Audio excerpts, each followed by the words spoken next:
What is going on, YouTube? It's Anthony here. I thought I'd do a quick update since I finally got all the tanks on this stand. As you can see, the one on the left here is just gross water. The one on the right is empty. The one in the middle is got a background on it, which is the reason I decided to go with 3 instead of 4 up top. Also, I'll show you in a minute, but it provides a little space in the back. I've switched over all those Patamaya and the Rio Otapo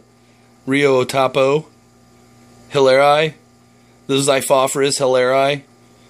Well, let me talk about Greg Sage again. Seriously though, this guy told me he was going to hook me up with a dozen Rio Otapo and 24 of the Patamaya. I counted when I moved all these over, there was 27 Rio Otapo and 36 Patamaya. He's a great guy, man. I can't say it enough. I'm gonna get a little closer here now. You guys don't want to see this, right? What is it? Baby fish in a tank that needs the glass cleaned a little bit. Anyway, let's see these roots here. This is kind of interesting. I've gone to a lot of fish rooms recently. I've seen a lot of people doing this. I can't recall the name of this plant. It's a house plant and it grows like a vine. Anyways, if you're looking at the very edge here, you can see that this is a piece of this what's the vine? Vine is the word. This long vine that I cut. Because this was draped out across an aquarium and this just kind of grew down into the water. See, like it's doing here? It just sends out this little shoot.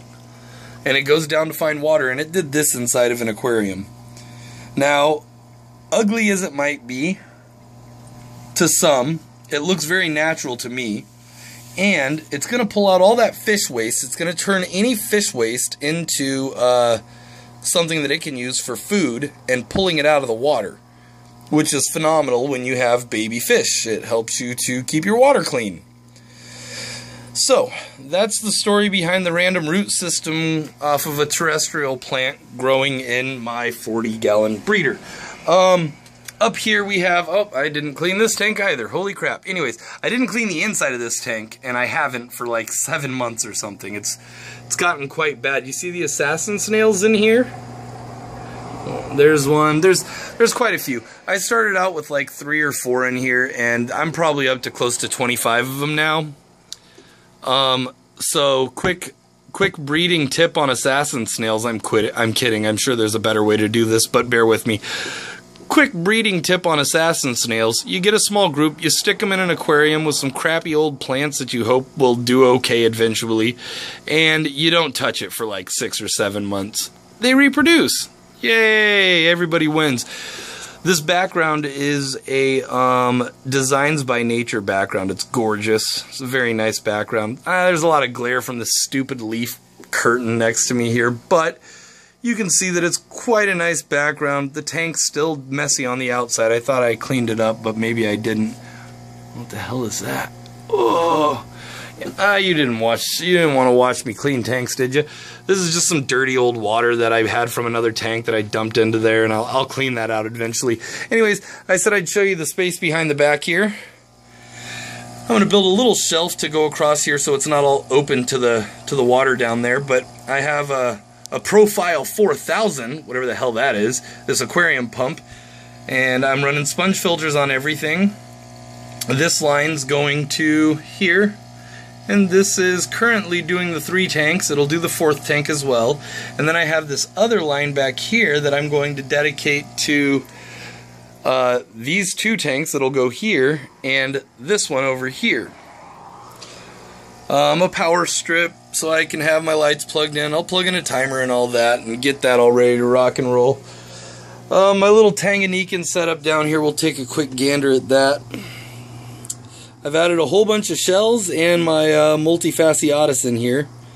So now I've got 2 Juliochromis ornatus. Let's see if they'll let me capture them here. 2 Juliochromis ornatus.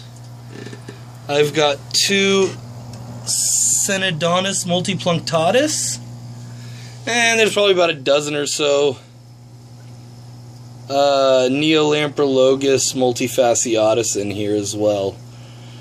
This is just kind of a holding tank till I figure out what I'm going to do with these guys and what I'm going to breed and yada yada yada, this, that, and the other. Anyways, so just a quick update. Figured I'd keep everybody in the loop. I set it up. I set this portion of it up. 2 of the tanks are functioning. That one has air going to it, but crap water. Oh, I bought breeding stock as well. I bought 4 male and 4 female of what is called the Blue Emperor Tetra. I don't remember what the scientific name is off the top of my head, so you're going to have to look that up if you're really curious. But it's the Blue Emperor Tetra. So I have 4 males, 4 females, and I'm conditioning them right now. And we'll see if we can't get some breeding action going on here. Thank you for watching, and, you know, stay tuned for the updates.